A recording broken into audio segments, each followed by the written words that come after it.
A quienes de la Coordinadora de Abogados del Paraguay quienes presentaron esta denuncia, Oscar. Exactamente. Doctora Esther Rúa, ¿cómo está? Le saluda Oscar Lescano y Araceli Gutiérrez desde Justicia.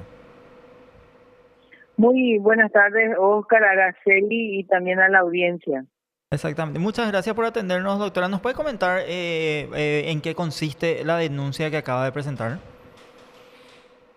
Bueno, efectivamente, así como estaban dando a conocer esta mañana, nosotros presentamos una denuncia penal porque básicamente la Fiscalía acusó a Hernán Rivas y sostiene de que el título es falso.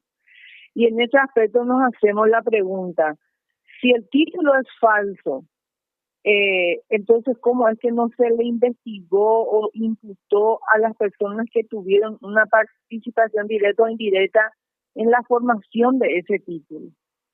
Y en ese tren de ideas deducimos, ¿verdad?, de que es importante articular una denuncia penal para que esas personas también tengan la posibilidad de aclarar qué fue lo que pasó, qué fue lo que ellos firmaron. En el caso del exministro de Educación, Eduardo Peta, él firmó un título, o sea, el certificado de estudios, y el entonces rector y decano, Euclides Acevedo y Oscar Rodríguez Kennedy, avalaron el título que fue también objeto, digamos, de una maniobra que el señor Hernán Rivas utilizó para poder ingresar como representante primeramente desde la Cámara de Diputados ante el jurado de enjuiciamiento magistrado y después como representante del Senado, y llegó incluso a ostentar el título de presidente del jurado de enjuiciamiento magistrado. Esa bofetada que nos dio el Congreso en ese momento es gracias a al título falso. Entonces nosotros hoy queremos que el Ministerio Público nos explique primeramente por qué no están involucradas en este caso otras personas. Y ya que ellos no tuvieron la deferencia de investigar a estas personas, entonces nosotros lo hicimos con nombre y apellido para ver cuál es la reacción del Ministerio Público, para que explique a la ciudadanía cómo es que se tiene un título falso o sostienen, y no así a quienes realmente tienen una participación también en su elaboración.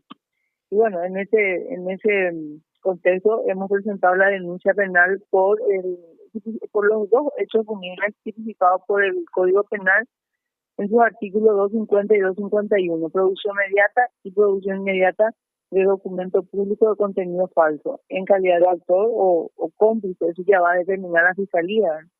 En efecto, doctora, según la acusación que ya le dábamos lectura en su momento, también se presenta incluso como parte de las testificales al propio PETA en este caso. Sin embargo, usted arroja muchísimo, o sea, hay una información muy importante en el marco de esta causa. Obviamente, Hernán Rivas no habría actuado solo porque para obtener todos estos títulos no se puede hacer una sola persona, teniendo en cuenta que hubo más elementos, o al menos esta investigación también salpica a Rodríguez Kennedy y también al otro decano, que la acusación incluso señala, ellos avalaron estos documentos sin hacer una investigación o sin corroborar siquiera si esto tenía un aval no solamente académico, sino también documental. No, totalmente, y por eso digo, justamente en el escrito de denuncia nos hacíamos esa pregunta: ¿por qué no fueron imputados, por ejemplo, las autoridades de la Universidad Sudamericana, en donde ellos sostenían o sostuvieron de que Hernán Rivas pasó por sus aulas? Sin embargo, después de leer la acusación, nos enteramos, ¿verdad?, de que incluso, digamos, no estaban habilitadas, o sea que hay muchas irregularidades propias de la universidad misma, pero sin embargo, ninguna autoridad de la universidad fue objeto de una investigación, y mucho menos de una imputación, ¿verdad? Y no solamente estoy hablando de los, digamos, de la figura y de los denunciados hoy, Elías Acevedo y Oscar Rodríguez, que no estoy solamente hablando de ellos, sino que hablando de esos supuestos profesores que avalaron con su firma las materias que supuestamente él cursó. ¿Quién es el dueño de la universidad? ¿Estaba habilitado la universidad? ¿Cuáles son las pruebas? Porque aquello de que ellos solamente 5 años pueden guardar digamos, los antecedentes de un título me parece escandaloso, ¿verdad? Y por otro lado, ¿por qué se firma digamos, un título, un certificado de estudio cuando el tipo, cuando Hernán Rivas ni siquiera pasó por la universidad? Entonces, es sorprendente, es muy negligente la investigación fiscal y entonces hoy ellos tienen la excelente oportunidad, o por lo menos a partir de hoy, de explicar por qué ellos son inocentes, por qué ellos no tuvieron, digamos, nada, o su conducta no pueden ser configuradas dentro de un tipo penal. Y es para completar, ¿verdad? Porque no, como les digo, ¿verdad? Yo creo que muchos nos quedamos con la interrogante, ¿cómo puede probar, o sea, cómo puede sostener el Ministerio Público que el título es falso? Y cómo explica a la gente de que no imputó a más personas. Y esa respuesta es lo que vamos a buscar con esa denuncia, que nos dé el Ministerio Público. Exactamente, doctora. Tenemos nosotros información de que en octubre del 2023 Rodríguez Kennedy indicó que sí fue docente en la Facultad de Ciencias Jurídicas de la Universidad Sudamericana en el tiempo que oficiaba como rector de la institución Euclides Acevedo y dijo la siguiente frase: 1.000.000 de veces digo que sí es mi firma. Exactamente, él reconoce que firmó ese documento y el tiempo manifestó justamente eso, y al tiempo de indicar que estuvo en aquella institución desde el año 2013. Y así como menciona, las autoridades de la Universidad Sudamericana emitieron un comunicado que decía que la nueva administración asumió en el 2015, 2 años después justamente del inicio de la polémica con respecto a Rivas. ¿Usted qué opina de esto, doctora? Eh, Eso no puede ser bueno, en principio partamos la premisa de que ya el doctor Rodríguez Kennedy, que en ese momento él ocupó el cargo de decano, ¿verdad? Porque el rector fue Euclides Acevedo. Entonces, ¿cómo él certifica de que es su firma? ¿Y quién en su sano juicio va a avalar con su firma un título que no verificó, por ejemplo, si por lo menos reunían los requisitos formales?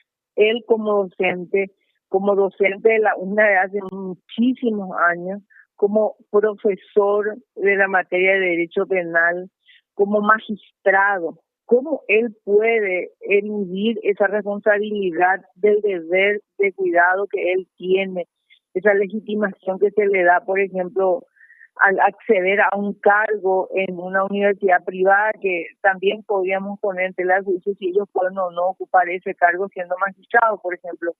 Entonces, eh, hay que impulsarle, hay que empujarle a la fiscalía para que dé la respuesta. Tal vez ellos tengan los argumentos, pero nosotros desconocemos. Tal vez ellos sepan de que ellos no tuvieron participación en esos hechos punibles que yo hoy estoy denunciando, pero nosotros no conocemos. No sabemos por qué ellos fueron obviados de esta investigación, y este es el momento que ellos tienen que darnos la respuesta. O prescribió, pero ¿cómo va a prescribir si esa denuncia contra Hernán Rivas es prácticamente desde el año 2020, cuando él apenas asumió, ¿verdad? Creo que fue en el 2018-20 él asume y el cargo de representante digamos, ante el jurado de enjuiciamiento por la Cámara de Diputados, y en ese momento ya hubo denuncias contra Hernán Rivas, y de eso pasó 5 años. Entonces, ¿qué pasó con el Ministerio Público que en ese momento no amplió o no inició esa investigación penal? Son incógnitas que hoy nosotros tenemos, inclusive tenemos la obligación, perdón, el derecho y la obligación de explicar a la ciudadanía qué fue lo que pasó. Y bueno, entonces lo que queremos es forzar un poco al Ministerio Público para que responda a esos cuestionamientos que seguro todos tenemos, ¿verdad? ¿Cómo puede ser que Hernán Rivas no sea abogado y que solamente la Fiscalía se haya enfocado en su persona, no así en su entorno, el que facilitó ese título? Y bueno, vamos a ver la reacción del Ministerio Público a partir de ahora. Exactamente, doctora. Y también quisiera pasar a otro tema que usted manifestó este fin de semana, que el condenado Óscar Venancio Núñez, condenado a 11 años de cárcel, asistió al festejo por el aniversario del Partido Colorado. Así es, esas fotos me fue enviadas, o sea, las fotos me fueron enviadas, ¿verdad? Por compañeros que están en Villa Ayes, en donde ellos me explican de que hay una granja que es de Ñoño Núñez, en donde se realizó el acto conmemorativo al aniversario de la ANR, que fue así bien, digamos, majestuosa, o sea que fue un acto así donde reunió bastante personas o personas y también autoridades. La pregunta también que nos hacemos es, ¿la granja donde él guarda arresto domiciliario o él violó su arresto domiciliario para ir hasta ese lugar a celebrar el aniversario de su partido político, ¿verdad? Y bueno, esa respuesta también nos tiene que dar en ese caso era el tribunal multifuero de Villa Ayes, porque son ellos los que hoy tienen ese expediente. Pero lejos de observar esas fotos, lo que a mí como ciudadana y como activista anticorrupción me preocupa es que en las fotos estaba muy pegado, ¿verdad? Digamos así, con un gesto de amigos, ¿verdad? Entre Ñoño Núñez, Oscar Venancio Núñez, el intendente Benjamín Acebal Pedro Ortiz y la diputada Ida Catebeque, que es la esposa del intendente.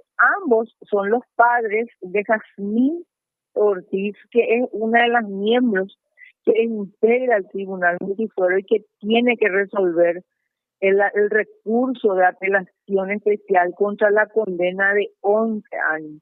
¿Qué objetividad, qué imparcialidad podemos lograr o podemos entender de que pueda existir en la persona de una de las magistradas que integra ese tribunal cuando sus padres se están codeando con una persona que fue condenada a 11 años de cárcel y que son del mismo partido y movimiento político? Entonces, eso también es un detalle no menor que nos levanta la alarma, ¿verdad? Porque acá, obviamente, el Tribunal Multifuero o confirma o anula el fallo que recayó en el expediente de Oscar Venancio Núñez. Así que di a conocer eso, esa indignación, porque así de sencillo, es verdad, esta gente que son privilegiadas por arresto domiciliario, entre comillas, ¿verdad? Una persona que está condenada a 11 años por robar más de 42 mil millones en nombre de que todavía no quedó firme la condena, es una burla y no es digamos una interpretación que se da en todos los casos de corrupción, perdón, de delitos comunes. Entonces, llamar la atención del Poder Judicial, que está atravesando una crisis diaria de credibilidad. Nadie cree en la justicia, nadie cree en el Ministerio Público, porque el Ministerio Público también poco o nada hace o contribuye para poder mejorar esa institución. Muy por el contrario, todos los días tenemos más razones para dudar del Ministerio Público y del Poder Judicial, y esa es una muestra de cómo se comportan los políticos y cómo le exponen o cómo expone a la justicia Oscar Venancio Núñez cuando él está farreando y siendo un preso zambujú, como le puse de título, ¿verdad? Exactamente, doctora, es bastante llamativo este festejo y nos queda con saber, nos queda pendiente justamente saber si esto finalmente fue en su granja o dónde se realizó este festejo, y también estas fotos que comprometen a una de las que tiene el voto para justamente dejar firme la condena que recibió de 11 años de cárcel. Es así. Acá, Araceli, también quiero agregar, si me permiten nomás algo, Adelante, doctora. y quiero recordar a la ciudadanía de que ese expediente debía quedarse en el tribunal especial, digamos especializado, acá en Asunción, en donde por lo menos podríamos decir que hay más imparcialidad, más independencia, un poquito más de independencia, porque son tribunales capacitados para resolver estos casos. Sin embargo, con los votos de Benítez Riera y Víctor Ríos, ese expediente se llevó al feudo del clan Núñez. Eso luego ella era la primera maniobra para pasar la mano. Hoy le tenemos a 3 personas que integran ese tribunal. Una, ya le señalé, Jazmín Ortiz, es la hija de Ida Catebeque y de Pedro Ortiz, ambos cartistas, codeándose con el que fue condenado. Y después está la doctora María Mesa, que ya está con mandato vencido desde octubre del año pasado, lo cual significa de que el aprieto seguro que le estarán extorsionando, de que ya no le van a confirmar, de que, etcétera. Puedo pensar, claro que sí. Y por otro lado le tenemos a Carlos Escobar también, que es una persona que suele, según los pobladores, farrear por ahí con los políticos, de que tiene mucha amistad también, ¿verdad?